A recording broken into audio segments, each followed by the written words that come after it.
പത്തരമാറ്റ് സീരിയലിൻ്റെ വരാനിരിക്കുന്ന അപ്കമിങ് എപ്പിസോഡാണ് കേട്ടോ പറയുന്നത്. അപ്പോൾ കഴിഞ്ഞ എപ്പിസോഡ് നമ്മുടെ ചാനലിൽ അപ്ലോഡ് ചെയ്തിട്ടുണ്ട്. കാണാത്തവർ നമ്മുടെ പേജിൽ പോയിട്ട് ആ വീഡിയോ ഒന്ന് കാണാനായിട്ട് ശ്രമിക്കണേ. അതുപോലെ തന്നെ നമ്മുടെ ചാനൽ ഇതുവരെ ആരും സബ്സ്ക്രൈബ് ചെയ്യാതെയാണ് കാണുന്നതെങ്കിൽ സബ്സ്ക്രൈബ് ചെയ്ത് കൂടി ഒന്ന് സപ്പോർട്ട് ചെയ്തേക്കണം കേട്ടോ. നമുക്ക് വീഡിയോയിലേക്ക് കടക്കാം. അങ്ങനെ നന്ദുവിൻ്റെയും അനിയുടെയും ആ ഒരു സ്നേഹബന്ധം അറിഞ്ഞ നവീൻ അനിയെ വകവരുത്താൻ ശ്രമിക്കുന്നു. അതുവരെയാണ് നമ്മുടെ കഴിഞ്ഞ എപ്പിസോഡിൽ പറഞ്ഞു നിർത്തിയത്. അങ്ങനെ കഴിഞ്ഞ എപ്പിസോഡിൽ പറയുന്നുണ്ടായിരുന്നു നമ്മുടെ നവീന് എല്ലാത്തിനും കൂട്ടായിട്ട് ഒരാൾ കൂടെ നിന്ന് സഹായിച്ചിരുന്നു എന്നുകൂടി പറഞ്ഞിരുന്നു. അത് വേറെ ആരുമല്ല, അബിയാണ് കേട്ടോ. അങ്ങനെ നവീൻ അബിയെ പോയി കാണുകയാണ് കേട്ടോ. അങ്ങനെ അബിയെ നമ്മുടെ നവീൻ ഇങ്ങനെ കോൾ ചെയ്യുമ്പോഴത്തേക്കും അബി വിചാരിക്കുന്നുണ്ട് എന്തിനായിരിക്കും ഇവനിപ്പോൾ എന്നെ വിളിക്കുന്നത് എന്ന് വിചാരിച്ചിട്ടൊക്കെ അവനെ പോയി കാണുകയാണ്. അങ്ങനെ അബിയോട് നമ്മുടെ നവീൻ പറയുന്നുണ്ട്, എനിക്കറിയാം അവന്തികയും അനിയും തമ്മിലുള്ള വിവാഹം എത്രയും പെട്ടെന്ന് തന്നെ നിങ്ങൾ നടത്താനായിട്ട് പോവുകയാണ്. അതിൻ്റെ എൻഗേജ്മെൻ്റൊക്കെ ഈ വരും ദിവസങ്ങളിൽ ഉണ്ടാകും എന്നൊക്കെ ഞാൻ അറിഞ്ഞു. ഇത് മൂർത്തിമുത്തശ്ശൻ ഇത് ആരോടും ഒന്ന് പറയേണ്ടെന്നൊക്കെ വിചാരിച്ചല്ലേ ഇരിക്കുന്നത്. കാരണം ഇതുവരെ അനാമികയും ആയിട്ടുള്ള ഡിവോഴ്സ് ഒന്നും കിട്ടിയിട്ടില്ലല്ലോ. അതുകൊണ്ട് തന്നെ ഇതൊക്കെ ഭയങ്കര രഹസ്യമാണെന്നൊക്കെ എനിക്കറിയാമെന്നൊക്കെ പറഞ്ഞ് അബിയോട് സംസാരിക്കാൻ കേട്ടോ. അപ്പോൾ അബി പറയുന്നുണ്ട്, അതെ അതെ അനി നിന്നോട് പറഞ്ഞു കാണുമല്ലേ, അതുകൊണ്ടായിരിക്കും നീ ഇതിനെക്കുറിച്ച് അറിഞ്ഞത് അല്ലേ എന്നൊക്കെ പറയാണ്. അങ്ങനെ നമ്മുടെ നവീൻ പറയുന്നുണ്ട്, അതെ അതിനെക്കുറിച്ചൊക്കെ എല്ലാ ഡീറ്റെയിൽസും പറഞ്ഞത് അനി തന്നെയാണ്. പക്ഷേ ഇപ്പോൾ ഞാൻ നിന്നെ വിളിച്ചു വരുത്തിയത് ഞാനിത് അറിഞ്ഞു എന്നതിനെ പറ്റി ഒന്നും പറയാനല്ല. നിൻ്റെ പെങ്ങളല്ലേ അവന്തിക, അപ്പോൾ എനിക്ക് നിന്നോട് ഈ കാര്യം പറയണമെന്ന് തോന്നി. അനി നിൻ്റെ പെങ്ങളെയും ചതിക്കും, ഉറപ്പാണ്. അവൻ ഇപ്പോഴും നന്ദുവിനെ രഹസ്യമായി കാണാറുണ്ട്. അവർ തമ്മിൽ ഇപ്പോഴും സ്നേഹത്തിൽ തന്നെയാണ്. അത് ഇതുവരെ അവൻ നിർത്തിയിട്ടൊന്നും ഇല്ല. അറിയാലോ, നന്ദുവായിട്ടുള്ള ഇടയ്ക്ക് നന്ദു കയറി വന്നതുകൊണ്ടാണ് അനാമികയും അനിയും തമ്മിൽ പിരിയാനായിട്ടുള്ള പ്രധാന കാരണം.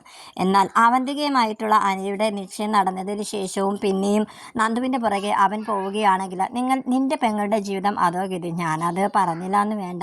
അതുകൊണ്ട് ഇതിനെന്തായാലും ഒരു പോൻവഴി കണ്ടെത്തിയേ തീരൂ. എനിക്ക് തോന്നുന്നില്ല നന്ദുവിന് ഒരിക്കലും അവൻ മറക്കുമെന്ന്. അതുകൊണ്ട് അവന്തികയായിട്ടുള്ള കല്യാണം വേണ്ടെന്ന് വെക്കുന്നത് തന്നെയാണ് നല്ലതെന്ന് നവീൻ അബിയോട് പറയാൻ കേട്ടോ. അപ്പോൾ അബി പറയുന്നുണ്ട്, ഓ നീ അപ്പോൾ അവരെ രണ്ടുപേരെയും കൂടി കൂട്ടിച്ചേർക്കാനാണോ ഇപ്പോൾ വന്നിരിക്കുന്നത്? അതിനെപ്പറ്റി പറയാനാണോ നീ എന്നോട് സംസാരിക്കാനായിട്ട് സീരിയസ് ആയിട്ട് എന്തോ പറയാനുണ്ടെന്ന് പറഞ്ഞ് നീ എന്നെ വിളിച്ചതെന്നൊക്കെ അബി ഇങ്ങനെ തട്ടിക്കേറി നവീനോട് സംസാരിക്കുകയാണ്. അപ്പോൾ നവീൻ പറയുന്നുണ്ട്, അല്ല എനിക്കറിയാം ഈ ഒരു കാരണം കൊണ്ടല്ലാതെ തന്നെ അനിയെയും ആദർശിനെയും നയനേനും ഒന്നും നിനക്കൊന്നും കണ്ടെടുത്താൽ കണ്ടുവിടുന്ന എനിക്ക് നല്ലതുപോലെ അറിയാം. എന്നാൽ ഇപ്പോൾ അനിയെ എനിക്ക് കണ്ടെടുത്താൽ കണ്ടുകൂടാ. അത് ഒരു കാര്യം ശരിയാണ്. നിന്നെപ്പോലെ തന്നെ ഞാനും ഇപ്പോൾ അവനെ ഒരു ശത്രുവിനെ പോലെ തന്നെയാണ് കാണുന്നതെന്ന് അനിയെ കാണുന്നതെന്ന് അബിയോട് നമ്മുടെ നവീൻ പറയാൻ കേട്ടോ. അങ്ങനെ അബി പറയുന്നുണ്ട്, അതെന്തുകൊണ്ടാണെന്നൊക്കെ ഇങ്ങനെ ചോദിക്കുന്നുണ്ട്. നന്ദു എൻ്റെ നല്ല ഒരു കൂട്ടുകാരിയാണ്, എന്നാൽ അവനൊരു ചതിയനാണ്, അതെനിക്ക് നല്ലതുപോലെ അറിയാം. അതുകൊണ്ടല്ലേ അനാമികയായിട്ടുള്ള ഡിവോഴ്സ് വാങ്ങുന്നതിനെക്കാട്ടി മുന്നേ തന്നെ നന്ദുവുമായിട്ട് അവൻ പ്രണയബന്ധത്തിൽ ഇപ്പോഴും തുടർന്നുകൊണ്ട് പോകുന്നതും അതുപോലെ തന്നെ നിൻ്റെ പെങ്ങളെ അവൻ വിവാഹം ചെയ്യാമെന്ന് സമ്മതിച്ചതും എല്ലാം. അപ്പോൾ എല്ലാം കൂടി കൂട്ടിച്ചേർക്കുമ്പോഴത്തേക്കും അനി ഒരു ഫ്രോഡ് തന്നെ അല്ലേ എന്നിങ്ങനെ അബിയോട് ഇങ്ങനെ നവീൻ പറയാൻ കേട്ടോ.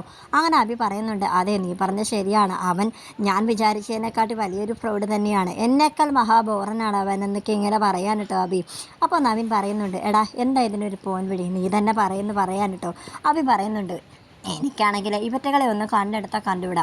സത്യം പറഞ്ഞാൽ എനിക്ക് ഇവറ്റകളെ കൊല്ലാനുള്ള ദേഷ്യമുണ്ടെന്നിങ്ങനെ അബി പറയുമ്പോഴത്തേക്ക് നവീൻ പറയുന്നുണ്ട്, എന്നാൽ പിന്നെ കൊല്ലുന്നത് തന്നെയല്ലേ നല്ലതെന്ന്. അബി ഇങ്ങനെ കണ്ണിങ്ങനെ തുറച്ചൊക്കെ ഇങ്ങനെ നവീൻ ഇങ്ങനെ നോക്കുകയാണ് കേട്ടോ. നവീൻ പറയുന്നുണ്ട്, അതെ ഞാൻ സീരിയസ് ആയിട്ട് തന്നെ പറഞ്ഞതാ, അല്ലാതെ ഒരു ഓളത്തിൻ്റെ തമാശയൊക്കെ പറഞ്ഞൊന്നുമല്ല. എന്താ അനിയെ കൊല്ലാനായിട്ട് നീ എനിക്കൊപ്പം നിൽക്കുമോ എന്നിങ്ങനെ അബിയോട് ഇങ്ങനെ നവീൻ ചോദിക്കാൻ കേട്ടോ.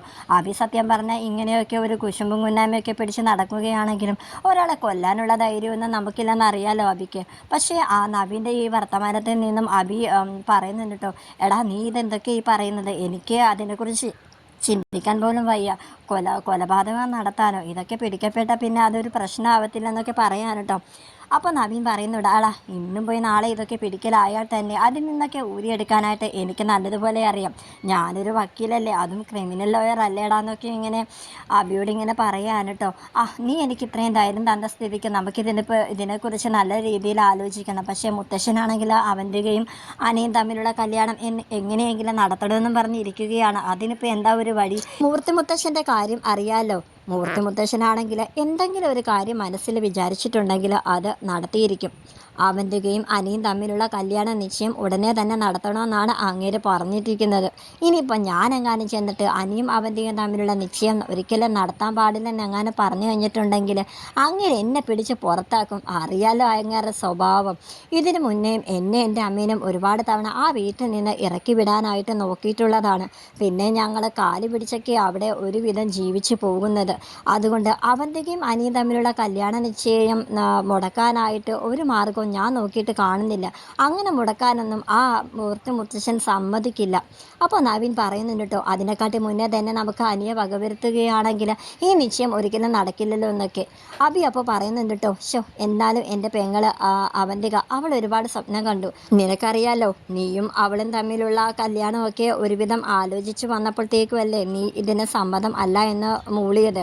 പക്ഷേ എനിക്കിപ്പോൾ മനസ്സിലാവുന്നു, നിനക്ക് നന്ദുവിനോട് ഇഷ്ടം ഉണ്ടായിരുന്നത് കൊണ്ടാണല്ലേ നീ എൻ്റെ പെങ്ങളെ വേണ്ടാന്ന് വെച്ചത്. ഓക്കെ, അതൊക്കെ എനിക്ക് ഒരു കുഴപ്പവും ഇല്ല. എന്നാൽ ഈയൊരു കാര്യം, ഈയൊരു നിശ്ചയം കൂടി മുടങ്ങിക്കഴിഞ്ഞാൽ എൻ്റെ പെങ്ങൾ അവന്തിക അവൾ ഒരുപാട് വിഷമിക്കും. ഒരുപാട് അവൾ വിഷമിച്ചാലും കുഴപ്പമില്ല. ഇതിനേക്കാൾ നല്ലൊരു ബന്ധം അവൾക്ക് വേറെ കിട്ടും.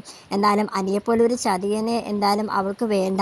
എന്തായാലും നമുക്ക് ഉടനെ തന്നെ അനിയെ വകവരുത്താനുള്ള ഒരു തീരുമാനത്തിൽ എത്തണം. അതുപോലെ തന്നെ ആ ആദർശിനെയും നയനെയും കൂടി വകവരുത്തണം. അതുകൂടെ എനിക്ക് നടപ്പിലാക്കണമെന്നിങ്ങനെ അഭി പറയുമ്പോൾ നവീൻ പറയുന്നുണ്ട്, എനിക്ക് അവരോട് വേറെ ശത്രുതയൊന്നുമില്ല. എനിക്കിപ്പോൾ അനിയോട് മാത്രമാണ് ദേഷ്യം.